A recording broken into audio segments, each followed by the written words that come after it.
Welcome to the Anonymous Andrew podcast. Life and the choices we make, the choices other people make. This podcast explores all things as they relate to dating and romantic relationships. Why we ignore, or choose to ignore, or miss the red flags. Red flags like gaslighting, cheating, lying, narcissistic behavior, deception, and so much more. Join me each week as we continue my journey into the modern dating world with my weekend rants, anonymous guest dating stories, and experts who share their wisdom so we can better navigate the dating terrain. If you are new to the show or have been with me from the beginning, hold on tight for the Anonymous Andrew experience.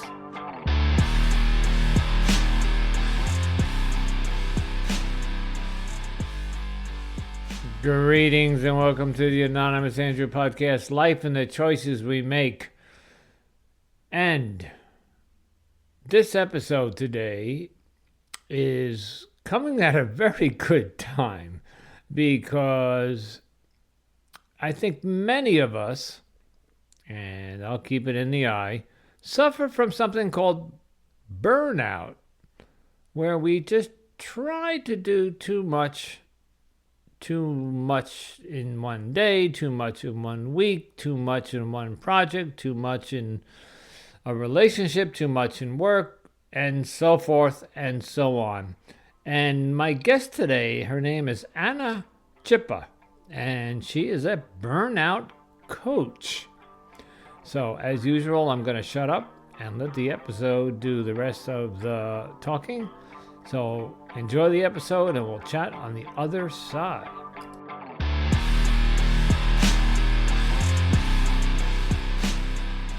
Greetings, everybody. Anonymous Andrew with you with another episode. And I know we're all excited. And you should be, because today I have a young lady named Anna Zschuppe. Hello, Anna, and welcome to the podcast. Awesome. Thank you so much for having me here. My pleasure. Anna, okay, so we're going to have a two-part episode here. Anna has a story to tell us, and that's kind of why I reached out to Anna. Anna and I connected a while back, and she had a very similar story to the story that started this podcast. But since then, Anna has gone on to create something very wonderful called the Summer SOULstice, and I want her to tell us all about that. But first, Anna, tell us about this relationship you were in. Yes. Start from the beginning, what year, when it was, and of course, whatever you want to share with us. Yeah, of course. So for me, when I started the relationship, it was in January of 2020. So it was right before COVID hit.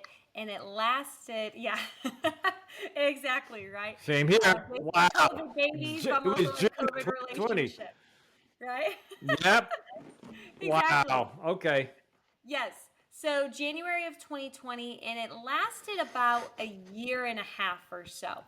And at this time, I was working as a human resources consultant at EY, was traveling every Monday through Thursday, basically. I was single for a long time. There was a boyfriend that I had in college before then, but we parted ways and whatnot. And, I started dating this guy, and I was like, oh my gosh, like, he's taking me out on a surprise date. And, he tells me a couple weeks after that he loves me. I'm like, this is great. Like, this is new. This is different. And, at that time, January of 2020, I hadn't been dating anyone for about a year and a half, 2 years. The last time I dated was my college boyfriend, but we broke up in May of 2018. So, it's January of 2020, this guy and I are hitting it off and whatnot. And COVID hits where we're like, oh my gosh, like, what is this world where life is changing, I'm stuck at home.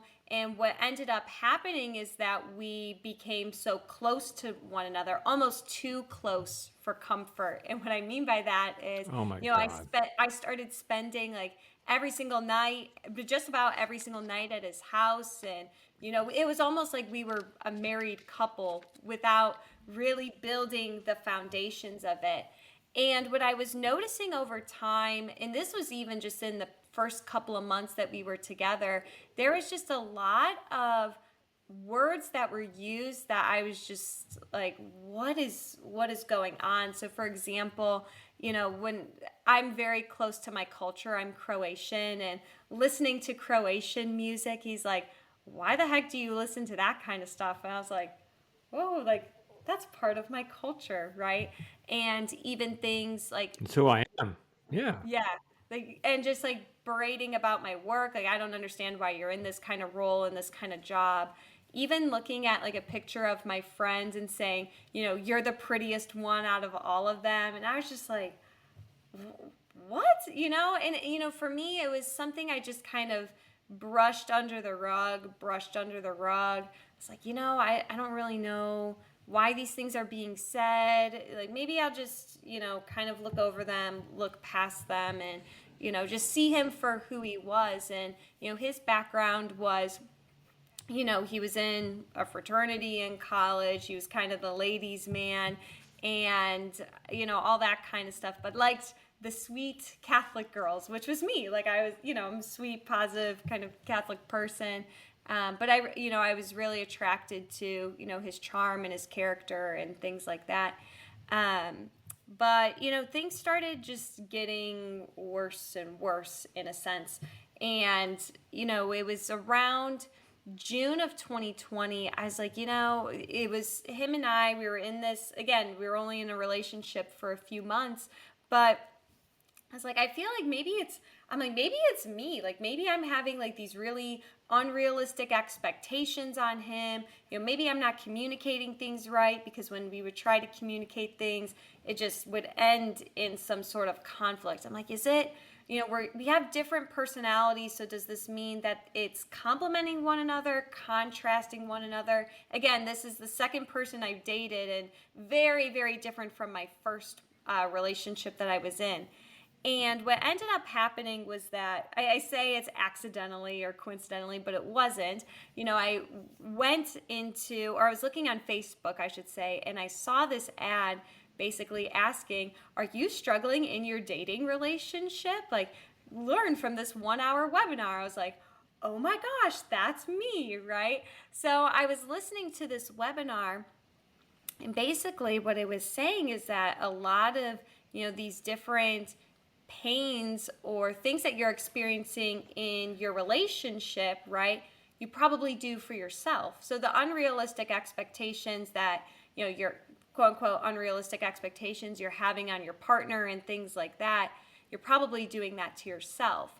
And by the end of this webinar, one, I was mind blown. Two, I was literally like on my knees crying. And I was like, this is literally calling my name, and I need to learn more about this program. So I ended up going through this program, and again, this inner healing part, I call it my inner healing journey, but it's about like a year or so of inner healing where I really got to understand like how much like shame and fears of rejection and fears of neglect really hit in multiple areas of my life, like not just in my relationship with this person, right, or even other ones I've been in, but then also just like in other areas of my life. And what I realized was, a couple different things. In my first relationship with my boyfriend, I didn't realize how much I was taking my stress out on him. I was just like blaming it. It's your fault. You're doing this. And I would get so angry and so stressed. And I didn't realize that like that shame was really coming in and kicking in. But then also with this boyfriend, the one that you're referring to, over time, I just realized like, okay, I'm doing the work that I need to to learn like where these pains are coming from, how to handle them in an appropriate way, and still act with compassion, communication, and setting boundaries. And after about like a year or so later, I was like, man, okay, I'm doing everything on my end, and there's still something missing, right? Like there's still when I would give my opinion, for example, there was still sarcasm that was just dug in.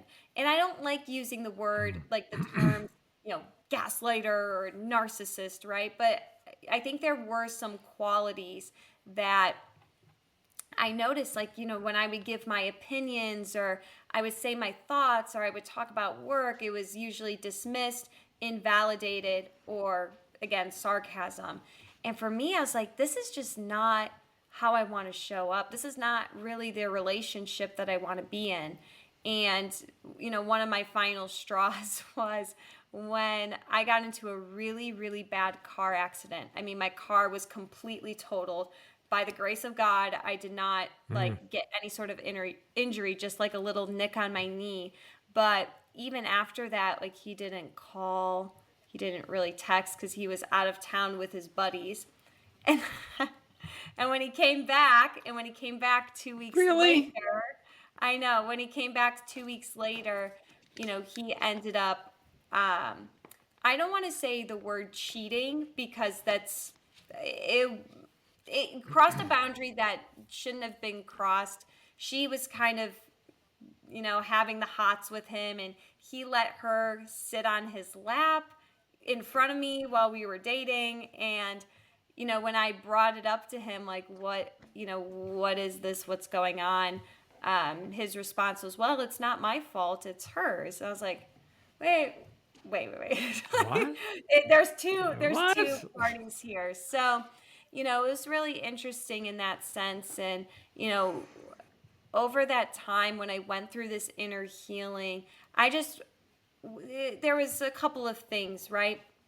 It's like, again, I understood that I was doing everything that I could on my part, but then also because I did so much of that internal work in myself, I was able to recognize within my partner, like, oh my gosh, these are operating from his insecurities. Like he doesn't want to be rejected. So what happens is that he blames other people or uses pride to knock people down on their pedestal. So it really taught me this sense of grace. Like, he's doing the best that he can at this time. But at this point, I'm operating, and not to sound prideful or anything, but I'm operating at a higher frequency or vibration to where you're not giving as much effort as I'm putting in. Like, for example, he dragged his feet when I asked for us to do couples therapy, like 4 sessions for free, 4 free sessions. And he's like, I just don't want to do this, really. He wasn't putting in the effort to really save it. And I went to my own therapy. I was doing this program. So anyways, all of that to say is that I learned just kind of these concepts, like these negative behavioral patterns, getting clear on who I am and who I want to be as a person and as a partner. I got confidence in understanding these behavioral patterns and where they stem from, the pains that happen in our childhood, and how to actually break those beliefs. And then from there, how to commit to yourself and others through, healthy habits, routines, setting boundaries, communication, just all these different things. And from there, it really transformed the way I showed up for myself in the world, in my relationships. I ended up breaking up with, that said individual. It's like, this isn't working. This is not what I want long term. And, because of that throughout this whole process, I was actually also discerning my career. So I ended up transitioning from human resources consulting to coaching. And now this is what I help my clients do. A lot of the inner healing practices that I've learned throughout my own experience, I now help clients do that. And not only if they're questioning, like, who am I in this relationship and things like that, but also in their career. So that's why I put stress in career coach, because, some people are like, I don't know what I want to do in my career. I'm like, okay, let's get some clarity in who you are and who you want to be.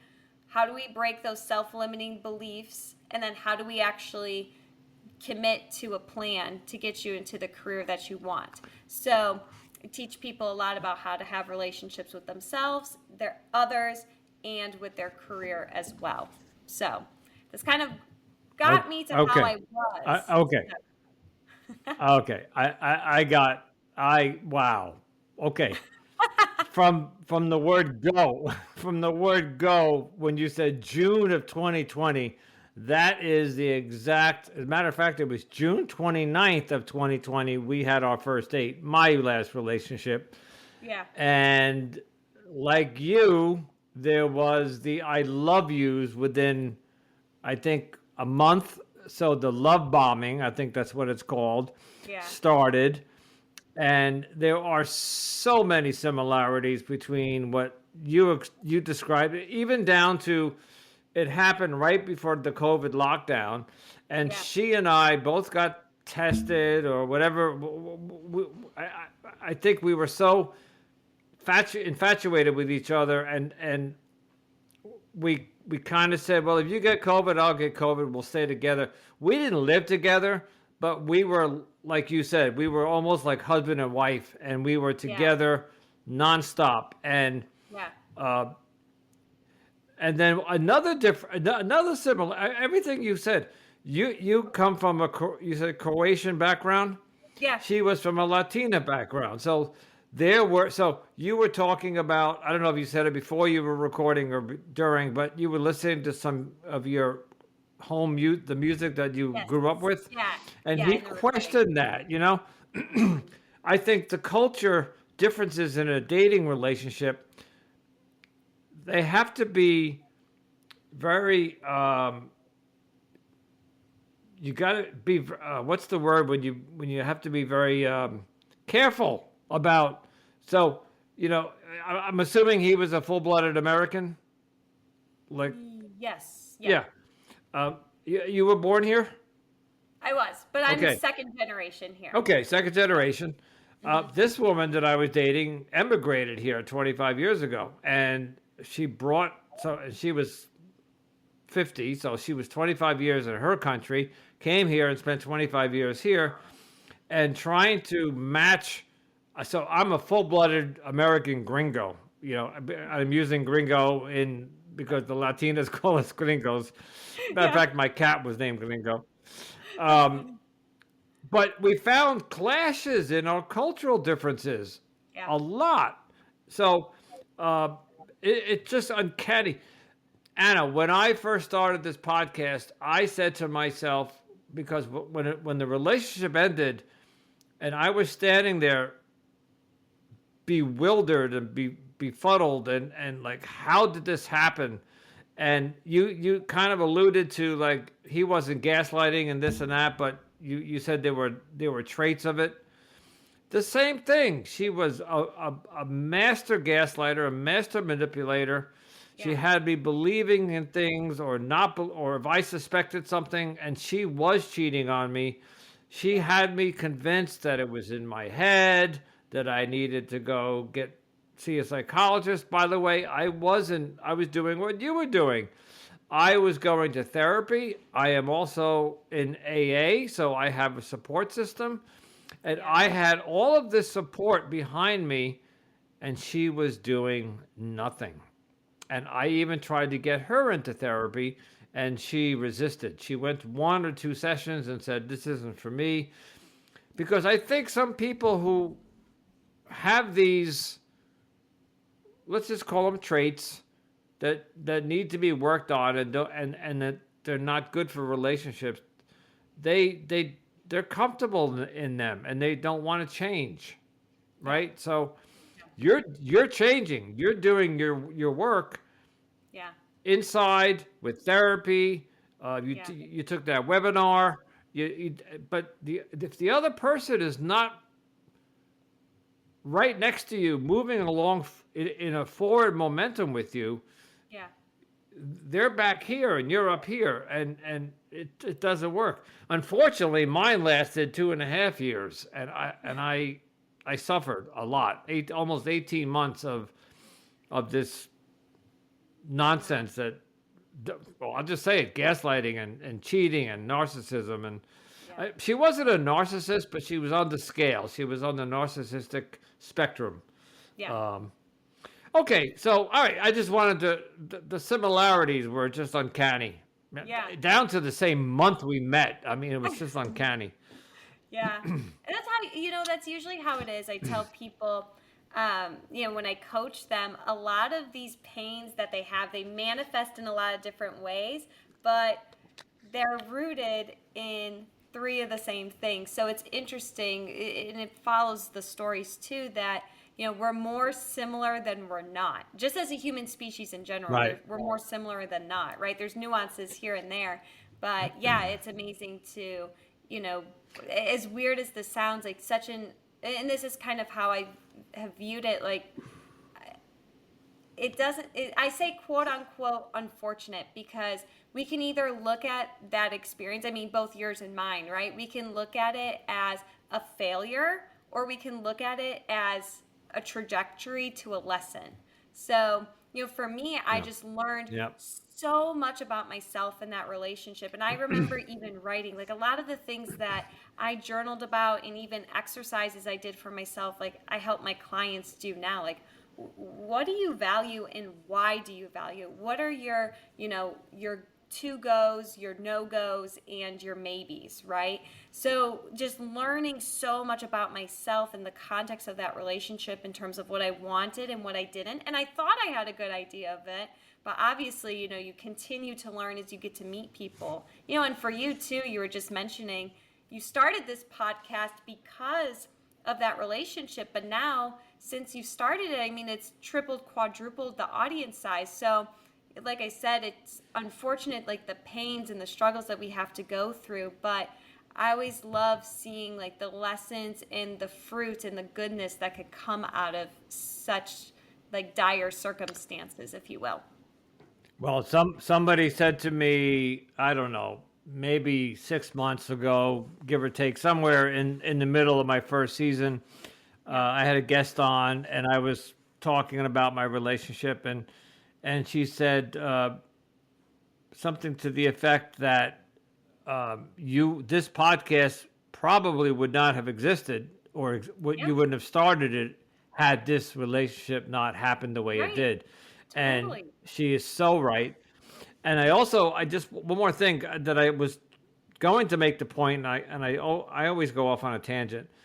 Oh, I same. thought I was the only person that ever went through something like this because she turned out that she was a stripper and she was an escort and she was cheating, and I was not blind to it, but I chose to look the other way. Anyway, I thought that nobody else would. And the more I did this podcast, the more people like you came on and said, "Nope, I went through the exact same thing." So, Yeah. like you said, when it's not unique, Yeah. it's many people go through these types of relationships, and and like you, I now a year and change later am a much better person for it. I have stayed single for the past since so we broke up in October of 2022 or 20 the end of 2022, Yeah. and at that time I was a shell of a man. Today I am vibrant and alive and busy and active, and this podcast is keeping me busy and I'm loving it. And I love if that. you had told me a year and a half ago that I'd be doing this podcast and would look back on that relationship and thank it for, Yeah. because I was really angry and bitter, but Yeah. today I'm not, you I know. love that. Okay, so tell us. All right, so you make that. So you went through that experience, and you took some time off. I'm guessing after you ended that, and then you built this coaching business. So Yes. it's called Summer Solstice, right? Yes. And you're a stress and career coach. So kind of walk us through what what what it is that you do. Yeah. I know you So, mentioned some of it earlier, but yeah. So I really help. I help youth and young adults a lot, but I really help people who feel like they're high achievers or they're overwhelmed. Those who feel like they don't have balance, that they feel maybe really disconnected, and really asking themselves that question, like, I'm meant for more, but I don't know what to do. Like, I don't know how to actually get there. They're kind of at this turning point, but they don't know what's the next step that they need to take in order to feel fully abundant and fully alive. And what I help them do is, again, carry them through those three different steps of clarity, really getting an understanding of who they are and who they want to become. And then from there, the confidence to understand, okay, here are some of the self-limiting beliefs at play. How do we actually break those patterns? And then commitment. How do we actually build these healthy habits and routines in order to get to the life that we want? So it's kind of like determining what your North Star is, moving the clouds that are out of the way, and figuring out your fastest way to get from A to Z. So that's basically what I do. And with that, it incorporates a lot of different practices and modalities. So, psychological practices, inner child therapy, working and mentoring on stress and burnout in and of itself.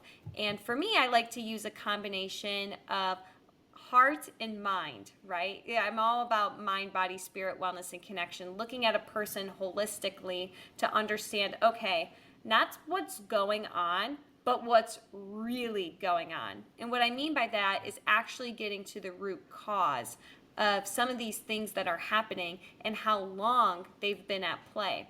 And I say that because, a lot of times it's easy, like we're talking about relationships, it's so easy for example, put it on me, right? For me to say, oh, well, it's my partner's fault. Oh, well, he did this. That's his fault. He did that. But then at the same time, we need to look at ourselves and understand, what's making me attract that kind of energy or that kind of partner? Where in my life have I also accepted that kind of energy or those types of qualities? When did those qualities or thought patterns or beliefs that I'm not good enough, I'm not worthy to have an amazing person or partner in my life, like where did that originate from? So I love being able to help my clients get the breakthroughs that they need in that specifically, and then actually take steps to heal those and rewrite those lies, right, with a lot of truth and love, and then going forward from there to have abundance. So. Okay. I have a very good question for you because I am probably experiencing this right now. Yeah. I'd like to talk about burnout. Yes. Love stress and burnout. I focus on that all the time. Good. And just to rewind a little bit, there was something you had said earlier Yeah. about, I forget exactly what it was, and as always, I never write it down, although I just wrote something down now. I hear stuff and I'm fascinated by it. I'm listening, and then I say I gotta ask you, and then I forget to write it down. Well, if you're in a relationship like we were, where there is criticism, judgment, non-equality, not compassion or appreciation for the other person. Mm-hmm. And you also have, let's say, I don't know, you said you were, I think, in human resources. I have a job that I am now approaching 25 years at the same job. And it's in the IT world. And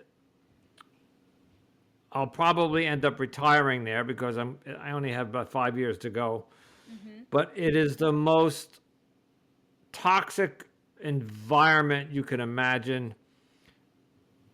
I got to be careful what I talk about because I don't know who listens there, but I'm burnt out at my job.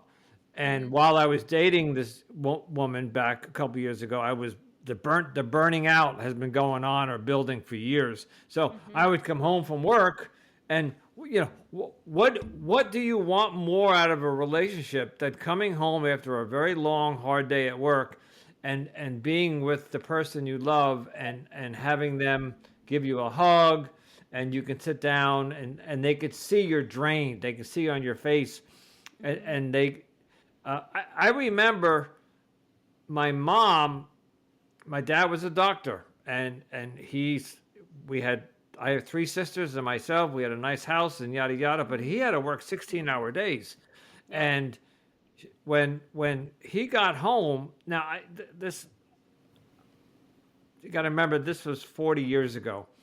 Sure. Mom had dad's frozen martini waiting for him. So when he walked in the door, I know today women may look at that like, whatever, but that's just the old fashioned way of Sure. how the woman by the way, my mom worked for my dad. She was a nurse at his office, but she didn't work full time. But it's that, to come home to somebody who sees that you're burnt, that you're fried, and that you could use some TLC. And when you come home to the exact same burnout at work, to the person who you're expecting love and emotion and tender care, so I don't think there's a question in there. I'm just telling you that's what I experienced. So now that I'm single and I'm not dating, I still have that burnout at my job. Yeah. How does one begin to deal with that burnout?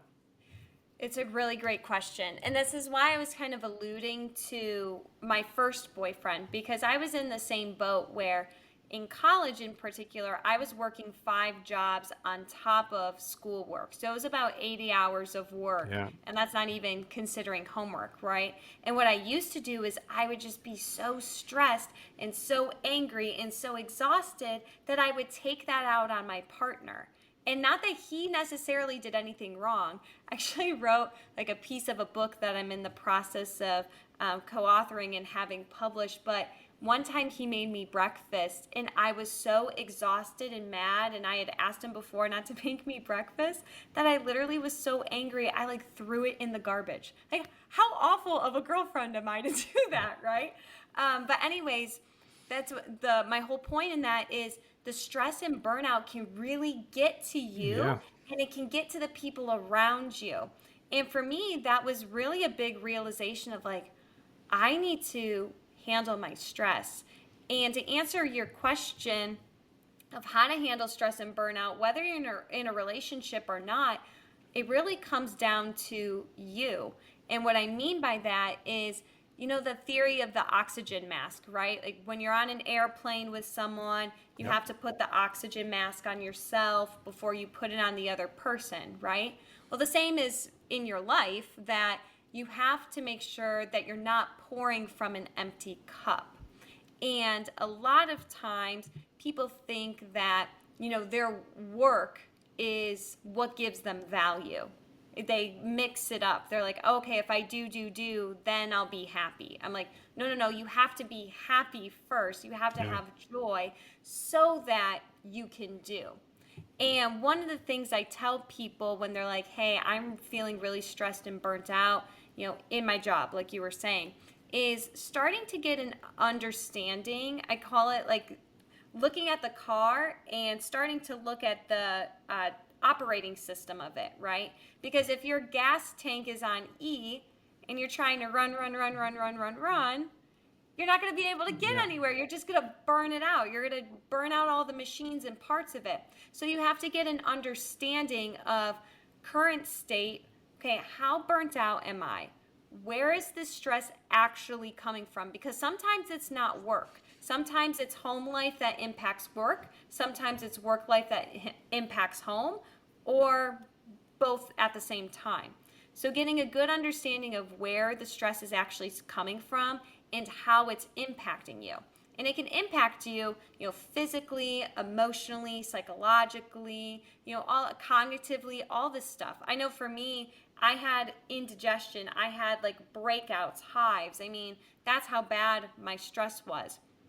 But the number one tip, like once you look at your operating system and you get an understanding of the root cause, is when you're in a state of stress and burnout, is actually feeding and prioritizing yourself. So what I mean by that is oftentimes we're in this state where we're so stressed, we're so in the grind that we don't even do what we love. Like sometimes we don't even play or rest. Like when's the last time we've relaxed Yeah. and meditated? When's the last time we relaxed and maybe did something we loved as a kid, like art or drawing, right? So being able to pour your cup first so that you can actually come to a lower state if your stress is super high, become more regulated so that you can move forward with groundedness. And I think oftentimes we forget that when we're in a world, especially in corporate America, where it's like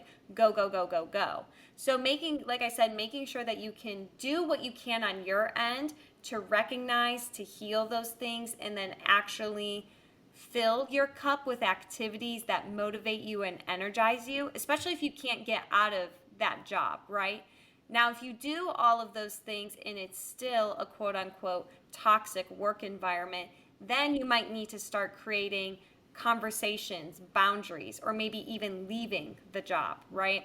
So that's kind of what I help my clients really work through, is understanding, okay, where is the stress coming from and really how is it impacting you, and not just at work, in multiple areas. And I say life and career, they go hand in hand. They're not separate. They are just No. too intertwined to not look at both ends of it. So you basically, from what I'm taking away from this, is you need to pamper yourself more. So, for Yeah, it's like example, loving on yourself. It's not even pampering, right? Because I'm like, pampering to me is just like la, la, la, la. But like, no, actually loving and honoring yourself, like the things that you love to do as a kid, add them back into your schedule, right? Like add them back into your time, or things that you do to relax, right? Add that oh, back in. So, okay. So, mhm. what do you do when you are an overachiever and you have too much on your plate, but some of that on your plate are the your downtime. So, just for an example, when I left this relationship, my world was her 24/7. It Yeah. was texting and contacting, or being together, or FaceTiming, Mhm. or watching a movie together remotely, whatever. It was like I come home and my whole evening was planned around her. Yeah. When this relationship ended, I literally said, "What am I going to do with myself now? I have nothing to Yeah. do." But Mhm. over the course of several months and this podcast and with support groups, people said to me, "Well, let's look at your hobbies and what you like to do." So I like to play tennis. I like to ride a bike. I make candles. I'm into tarot card readings. I'm even. This is a long story, but I'm learning Spanish, and I'm doing that more to keep the brain active. And I spoke Spanish as a child because I was in South America, and I Yeah. never kept it. So I'm trying, but there's always, like, tonight I came home and I had two interviews scheduled. So I had you at 7:30, and then I had somebody from 6:30 or 6 whatever, and then you. And I look all afternoon. I was like, all right, I have two interviews tonight. I got to squeeze a Spanish lesson in. I started naming or listing the things, and I became overwhelmed. And I don't know if it was the universe or just my higher power, but when I got home and saw that email that I can't make the 6:30 interview, as soon as I contacted you and said, we could do it a half hour earlier, Yeah. I felt such a relief, Yeah. and now I have some time when we're done to tend to some of the things that I need to do. Yeah. Um, Yeah, so I forgot why I brought that up, but burnout. I think I'm just burnt out from my day job. How do you Yeah. leave? Okay, well, here's a good question, because you used to hear this a lot. When you come home, leave the job at the door, especially in like law enforcement. You hear that a lot, Mhm. like Mhm. like cops and first responders, which is very difficult to do. When you leave a homicide scene, I'm sure you can't just come home and forget about what you just saw. Yeah. But for us regular folk, if I had a bad day at work and my boss was riding my ass all day long, and my job, you have to grow a really leather skin because Yeah. he can really get to you. Hmm. There have been times when I come home and I'm in recovery from alcoholism, so I can't reach for a drink. I have to find other ways Yeah. to Filter leave waste. that job at the door and find a peace, a serenity. Yeah. Totally. So this is where like stress responses come in. So what happens oftentimes when we're super stressed are we have reactions, right? So it's either fight, flight, fawn, or freeze. Okay, so Right. fighting is like you want to go out and attack someone. Freezing is more like you just lock it in and like have it store in your brain and be super overwhelmed. Fawning is people pleasing, and then freezing is basically dissociating, right? So the goal is that we don't want to dive into those because those are considered unhealthy patterns. And what we want to do is actually learn how to manage that energy. Because what's happening, right, when you were saying, your boss is on you, just like saying a lot of things, and it's making you like get a little Yeah. angsty, I can imagine, right? Like your energy's like, gee. So it needs a way to get out. And you have two different options of having it get out. And it depends on what your typical response is, your fight, flight, fawn, or freeze. There's different responses. So you can either like get the energy out, right? So for example, if you go and work out, or you Yeah. like shake your body, or you jump around, or you scream in a pillow, like you're actually getting the energy out. Because I'll tell you, I was more of a freeze or fawn, or no, I'm sorry, I was more of a freeze or a flight. And what would happen was like that energy would be stored inside of me. And I'm telling you, like that ruined my digestion. And I just went, Yeah. Oh I'll yeah. say, the stress, people think that COVID's a pandemic. No, stress is a bigger pandemic than COVID will ever be. I agree. Yeah. Yeah, and the stress, I mean, it deteriorates your body. It literally causes diseases. So my whole point is that you either have to get the energy outward, right? Or you have to ground yourself. So if you're in like a fight mode, you might need to actually ground yourself to centeredness. And that could look like meditating. It can actually look like journaling because that's technically you getting the energy out, right? But it's also coming from a place of like restedness afterward. So things like that are really, really important so that you don't fall into one of those 4 F's. That's what I call them, the 4 F's. So really important to do, and actually to make time for yourself to do that, right? Because I think it's so easy for us, especially as adults, or if we have kids and dogs and a husband, wife, whatever, right? We get so lost in just going straight to that, when in actuality, what I like to do is I actually build time in my schedule for lunches, for rest, for whatever, and making sure to communicate that to my counterparts so that they know, hey, I need time to decompress so that I can show up the best for you, children, events, whatever it may be. So the more that you give yourself that time to like decompress, whether it's energy grounded or energy like actually out of you, the more you're going to be able to show up and not have that stress carry from your work or whatever it may be. Fill in the blank.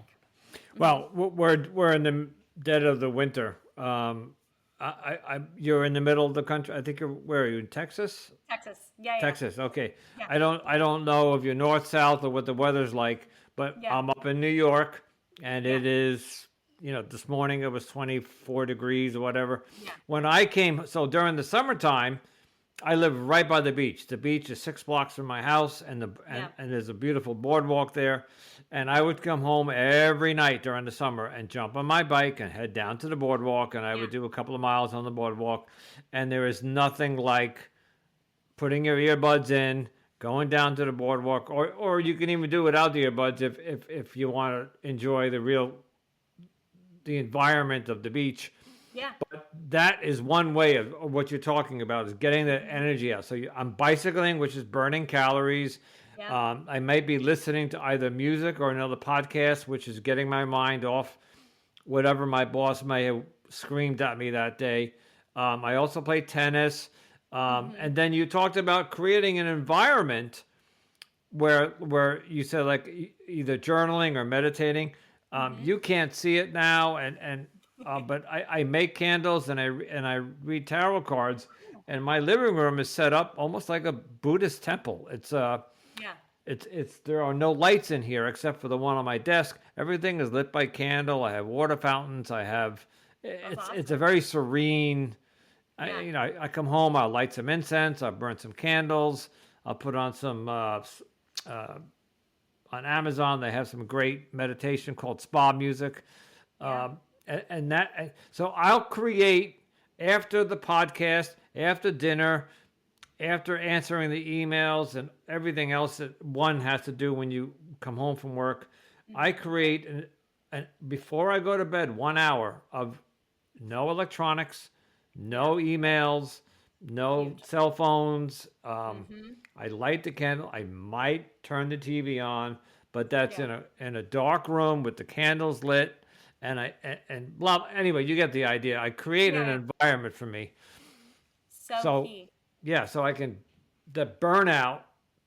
But here's my problem is that when the alarm goes off at 5:30 in the morning, and I get up, my mind goes right to, oh shit, another day at the office. Yeah. And like today's Tuesday, I got 4 more days before, well, one, two, three more days Yeah. of having to deal with this. And there are 3 people on vacation at work this week, and I know that tomorrow is going to be a really stressful day. How do you prepare yourself for that? Yeah, this is what I call the be, do, have model. So this is you have in order to do, and in order to do, you have to be in a state of being so that you can do and then have.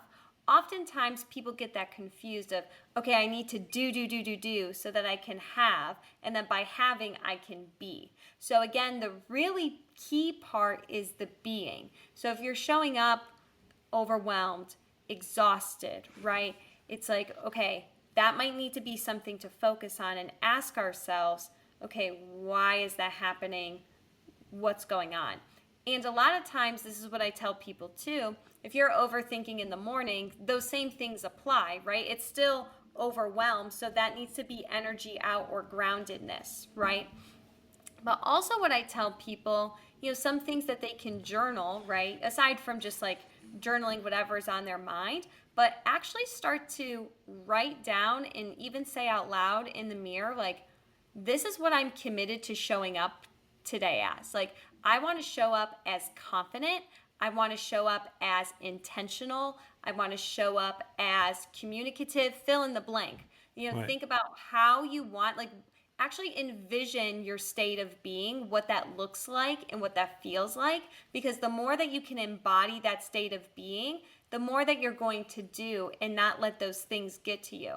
I'm not going to say it's going to be, perfect 100%. I still think like our ego is strategic and the devil likes to come in and try to Right. make it, super exhausted, depleting. But that means if you are giving from a place of exhaustion or depletion, are you really giving from a healthy place?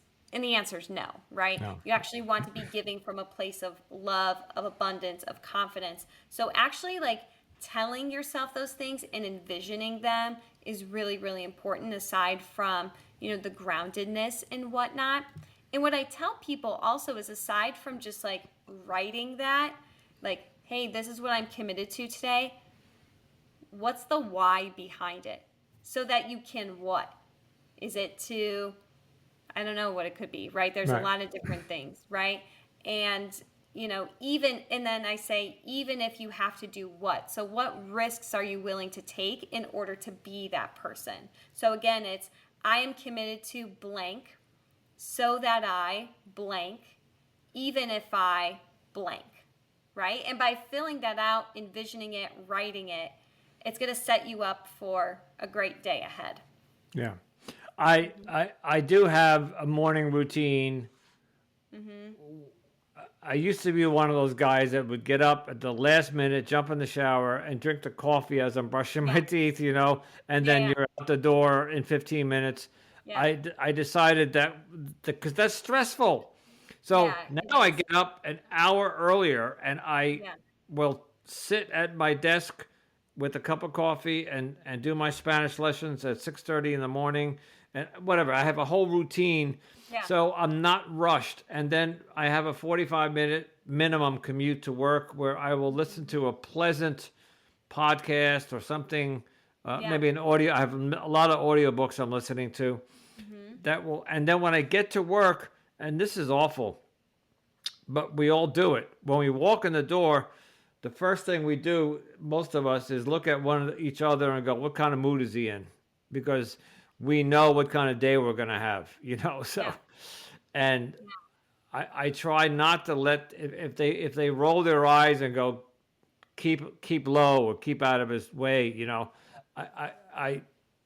I try not to let that get to me. I enjoy my job. I absolutely enjoy it. It's just Yeah.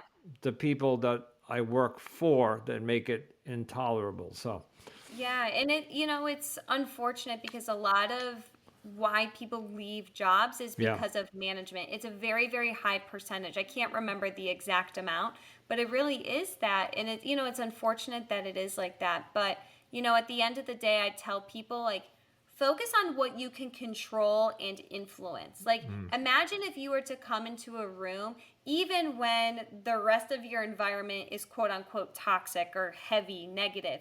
But if you could be that light in the world, right? If you can be that light in the room, I can bet you that someone's going to be like, huh, he's different. Like, oh my gosh, like what about him? How is he so smiley? Like, wait, how is this happening, right? Yeah. So just being that person, even when it's hard to, right? And of course, there are going to be times where you are going to have to decide if that's something that you're going to stay in, right? But if you're going to, and this is the same thing when it comes to love, right? You get into some hardship with a partner, but love is a choice. Your job is a choice, and you choose it every single day. And if you choose yes, you choose 100% into it. Not this, 80, 20, 70, 30, right? It's no. I'm going to show up 100%, and this is what I can do to control and influence my actions, my thoughts, my behaviors, the way I show up, so that I can be a light to others. And again, if there's a bad or I shouldn't say bad, but like a negative boss or whatever, it's like, hey, you know what? He's managing his stress or his anger like as much as he can. Let me not be bitter, but maybe how can I support him? Maybe he just needs support and needs, I tried something new. I tried something new a while back, and no matter what mood he was in, I tried to be, like you said before, all smiley and home with kindness. it's the way you talk to people sometimes. No Yeah. matter what bad mood they're in, if you are pleasant to them, it's difficult for them to be nasty back to you. Although some people can do it anyway. Yeah. And one more thing, and then we got to wrap it up, and I'll ask you for any final thoughts. I have been on this journey on this podcast to find the next or my last forever person, and I've kind of put that on hold because I'm just burnt out from work, and I don't want to say the podcast is burning me out. It's just I come home from work and then I work on the podcast all night, which is my passion and I enjoy it. Last night I got a phone call from somebody that I'm talking to on a dating app, but she did not tell me during the day that she was going to call me last night. And I go to bed at 9:30, 9:45 at night. I'm literally in bed getting ready. Yeah. She calls me at 9:30, and this is our first phone call, and I was like, "How do you tell somebody that you've been wanting to talk to on the phone for a week that this is not the right time because I'm really ready to go to bed. And I wasn't in my best head because I'm tired and I just want to go to sleep. But I don't know why I told you that story, other than the fact that I just don't think I can date right now. I just don't think I have Yeah. time. And then, there are times in life where that's okay, right? I tell people, ideally we want to have a balance between work, play, and rest. And I consider dating as a part of playing because it's like Yeah. social. But I tell people there are seasons in life where that might not be okay. Like, Right. not that it's not okay, but you might not want to focus on that quite yet, right? Like, you want to focus more on your career and building the podcast. Like, that's totally okay, right? So I don't think there's any shame in that. But, I think it's really important when, what you were saying with that incident. I'm always, when we talk about this, it's always about how you communicate it and deliver it, right? And it could be a conversation, like, for example, say her name's Sally. Like, hey, Sally, like, I really, really appreciate you calling me. I love that you're giving me a call, checking in on my day and things like that.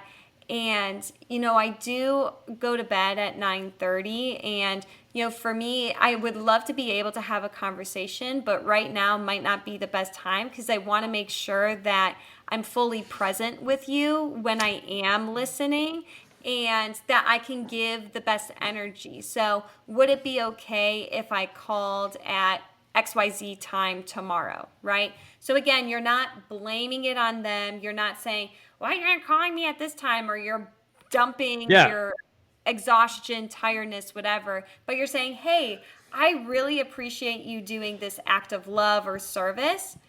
However, this is just kind of how my schedule is, but I want to make sure that I am present. So to do that, can we figure out a solution? And then that's when you kind of propose an alternative, right? And then go from there. And she did call and she said, am I calling too late? And so I didn't answer, yes, you are. I just said, but no, but I am in bed. And I'm getting ready to go to bed. And I think she picked up on that. And then she said, we chatted for about maybe 8 to 10 minutes. And then she did say to me, I know you want to go to bed, so I'll let you go. So she picked up on it. And then I saw that it actually put a smile on my face. And I went to bed with a happy smile. And then I started thinking, maybe I do want somebody now where I can share my day with, but I would have to give something else up, and I don't know what that is. So, okay, any final thoughts, and then tell us where we can find you online. Yeah. Final thoughts is just kind of to go off what you were saying is, when you're thinking about stress and burnout, really think to how can you maximize your energizers and minimize your drainers? So what are the activities that you love and that get you excited? Add those more into your calendar. Okay. And then things that, are super draining, how can you minimize those or even take them off the calendar, right? So that you're prioritizing yourself, love towards yourself, and filling your cup. So that was my final thought. And then ways to find me, I would say going on www.Summer SOULstice, SOULSTICE, coach.com is a great way to learn a little bit more about who I am and what I do. And then also LinkedIn is a great resource as well, to kind of see on the professional side. You could just look up my first name and last name, Anna Zschuppe, and you'll find me there. And then I also have a Linktree account, so I'll make sure to send that to you. You could put it maybe in the show notes. Put it all in the show notes. Yep, absolutely. Yes. And that'll have links to, my social media, contact information. If you want to schedule a discovery call with me, that's really just me getting to learn a little bit more about you and your passions, of course. And then for anyone who is part of an organization and they want to, have their coworkers or have their team learn about stress and burnout, or their ministry, organization, whatever it may be. I also do a lot of keynote opportunities and speaking opportunities to host different workshops, retreats, things like that. So, I do work one-on-one with people for those who want to have that conversation, but I also hold different workshops and things. So happy to have that sort of conversation as well. So but anyways, my website is www.summersoulstice, SOULSTICE, coach.com. You can go on Linktree and find all my social media information, free downloads, ways to get in touch with me, and everything like that. So, And I'll put all of that in the show notes. awesome. Okay? Anna, That'd be great. you've been a delight. Thank you so much for sharing some time with me, and we'll talk to you soon. Absolutely. Thank you so much for having me.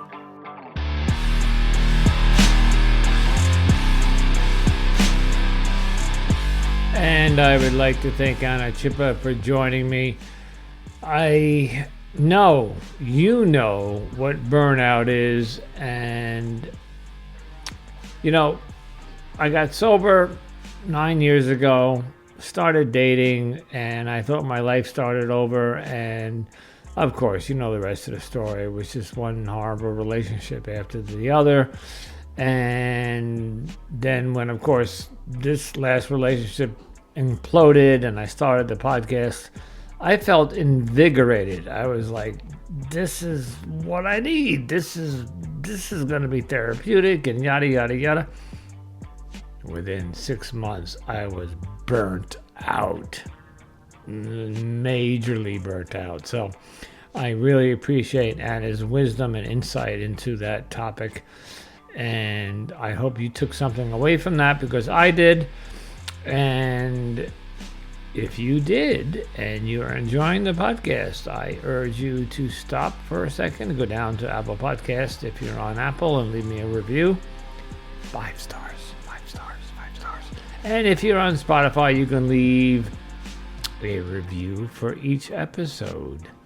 And the other platforms haven't caught up to that yet. So if you're on another platform, I guess you can't leave a review, but you can contact me. My information is in the show notes. I'd love to hear from you. And if you're in a relationship and you're going to be making a commitment or a choice or getting engaged, and you think this is the one, I can't tell you how many times I thought this was the one. And then it turned out she just wasn't the one. But I had to go through hell, like months and months and months of agony until whatever. Just give it some thought. Just sit down and think, did I miss any red flags? Is the love that I have, the infatuation I have, blinding what I should be really seeing? Maybe not. Maybe she is, or he is, the right one for you. Thanks for joining me, Anonymous Andrew. We'll talk to you next time. Ciao.